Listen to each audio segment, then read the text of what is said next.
जय हिंद। जिस तरह से मजहबी भेड़ियों ने अपना जाल बिछा रखा है, अगर आपने इनको शिकार करने से रोक लिया, ये विफल हो जाते हैं, तो इनका जो स्लीपर सेल है आपको आतंकवादी, अतिवादी और पता नहीं क्या क्या घोषित कर देता है। अगर घटना को अंजाम दे दें तो दे ही देते हैं, जैसा कि आप रोज़ सुनते हैं। इन मजहबी भेड़ियों को मजहब सर्वोपरि होता है, लेकिन काम हमेशा गलत पहचान के साथ ही करना है।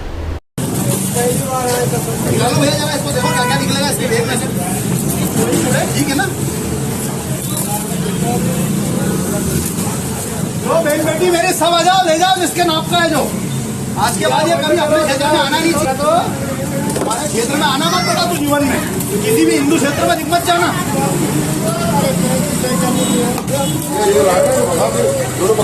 अरे भाग गया था वो, वहाँ खड़ा उसको मैंने उससे पूछा, भाग गया है भाग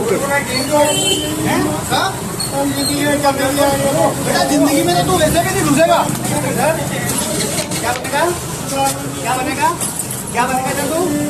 ये तस्लीम जो कि हरदोई का रहने वाला था, ये इंदौर में चूड़ी बेच रहा था। इसके पास दो फर्जी आधार कार्ड बरामद हुए। ये काम क्या कर रहा था? हिंदू लड़कियों को चूड़ी पहना रहा था। वहाँ भी जिहाद। हिंदू लड़कियाँ और औरतें अक्सर नए नए चूड़ियाँ पहना करती हैं। उसका इसने नाजायज़ फ़ायदा उठाते हुए पहले इसने अपना दो फर्जी आधार कार्ड बनवाए, वहाँ चूड़ी पहना रहा था, ऊपर से छेड़खानी भी कर रहा था।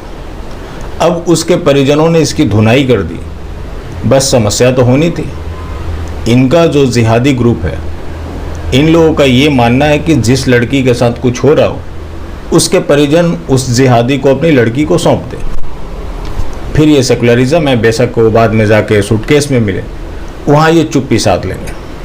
लेकिन जो ये कर रहे हैं उससे कोई ना रोके, इनको करने दिया जाए। लोगों ने उनकी पिटाई कर दी। जब वो पीटा गया तो ये पूरा जिहादी ग्रुप एक्टिव हो गया। एक कोई सायमा है जो कि रेडियो जॉकी है, उसने क्या किया, वो ट्वीट करती है कि ये लोग तालिबान से प्रतिस्पर्धा कर रहे हैं। सोचिए, तालिबान एक और एक जिसकी लड़की के साथ छेड़खानी हुआ, उसने उसकी मार पिटाई कर दी, दोनों को कंपेयर कर दिया और उम्मीद किया कि इन आतंकवादियों के खिलाफ सख्त कार्रवाई होगी। ये आतंकी दिख रहा है। इमरान प्रतापगढ़ी भी एक्टिव हो गया। उसने कहा कि अफगानिस्तान नहीं, ये इंदौर है। शिवराज जी, आपके सपनों के मध्य प्रदेश में एक मुसलमान व्यापारी के सामान लूटा जाता है और लोगों से बुलाकर उसकी लिंचिंग करवाई जाती है। नरेंद्र मोदी जी, क्या आपके सपनों का भारत यही भारत था? उम्मीद करता हूं कि इन आतंकवादियों के खिलाफ जरूर कार्रवाई होगी। ये आतंकी जो आतंक में इस तरह से डूबे हुए हैं कि इन्हें दुनिया का हर व्यक्ति आतंकी नजर आता है। जो कि इनकी जड़ की बात करें तो वही आतंक से शुरू होता है। जब ये सब एक्टिव हो गए तो ओवैसी कैसे चुप रह सकता था? ओवैसी भी इस मामले में कूद गया। बोला कि एक मुसलमान को बेरहमी से पीटा गया, उसका खिलाफ एफआईआर भी दर्ज हो गया। उसका कसूर यही था कि उसका मॉब लिंचिंग होते होते रह गया। उसने नरोत्तम मिश्रा के ऊपर भी निशाना साधा है, जो कि वहाँ के गृह मंत्री। उन्होंने भी बयान दिया था कि ये तस्लीम जो है, इसके पास 2 आधार कार्ड बरामद हुए हैं और उन्होंने अपना बयान भी जारी किया है। गृह विभाग की रिपोर्ट यह है कि वो चूड़ी बेचता था। चूड़ी बेचने के लिए वो उस मोहल्ले में, वार्ड में था। हिंदू नाम रखा हुआ था, जबकि वो कुछ था दूसरे समुदाय से। आधार कार्ड भी इसी तरह के 2 मिले हैं और उसके कारण से वहां पर बेटियों को, बहुओं को वो सावन के दिन चूड़ियां पहनाने का ज़्यादा हमारे यहाँ पर परंपरा है। वहाँ से विवाद शुरू हुआ था और उसके बाद में दोनों पक्षों पर कार्रवाई हुई। अब ये मजहबी उन्मादी कुछ भी करें, कोई समस्या नहीं है। समस्या किस बात की है इनको? कोई इन्हें रोक क्यों दे रहा है? चूँकि इनके बाप दादाओं का पूरा ये सब महल है, ये इनके बाप दादाओं ने देश के ऊपर राज किया है, तो उनके पंचर वाले औलादों को इतना अधिकार तो मिलता है कि वो किसी भी हिंदू लड़की का बलात्कार करे, छेड़खानी करे, लेकिन अपनी आइडेंटिटी के साथ नहीं। इनको हर चीज़ के लिए दूसरे की सहारा चाहिए। ये चूड़ी किनको बेच रहा था? हिंदुओं को बेच रहा था। मतलब ये जो 20-50 बच्चे पैदा कर रहे हैं, हिंदुओं के भरोसे पैदा कर रहे हैं कि हिंदू इनको खिलाएगा, हिंदुओं से इनका रोजगार चलेगा।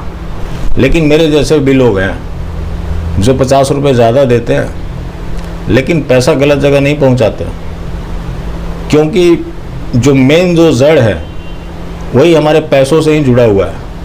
जिस दिन इसके ऊपर लगाम लग गया, भारत के 80% समस्याओं का समाधान हो जाएगा। वरना इन लोगों ने अपना एक धंधा बना रखा है, बच्चे पैदा करो और हिंदुओं के भरोसे सौंप दो, और वो हिंदुओं से पैसा भी कमाए, हिंदुओं की बर्बादी भी करे, हिंदू लड़कियों के साथ लब जिहाद भी करे, उनकी हत्याएं भी करे। हो किसके रहा है? सब कुछ हिंदुओं के बदौलत ही हो रहा है, हिंदुओं के पैसे पे ही सब कुछ किया जा रहा है।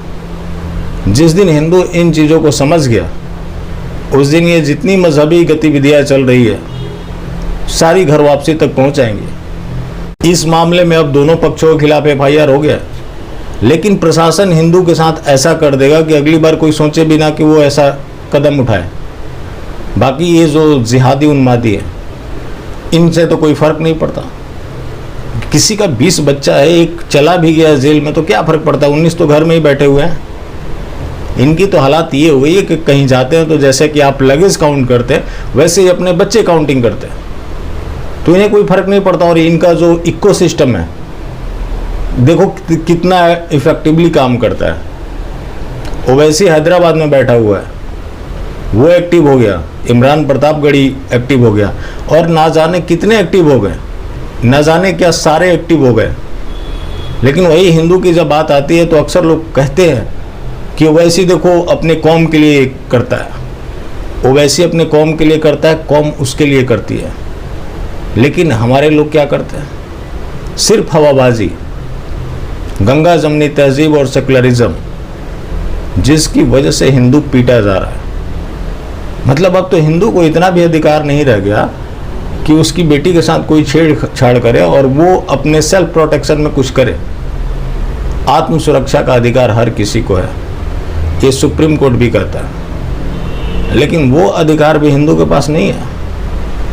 वो सारे उन्हीं मजहबी लोगों के पास में है जिनका एक ही मंसूबा है कि भारत के संविधान खत्म करके यहाँ पे शरिया लागू करना है। लेकिन सेकुलरिज्म है, सब चलता है। जय हिंद।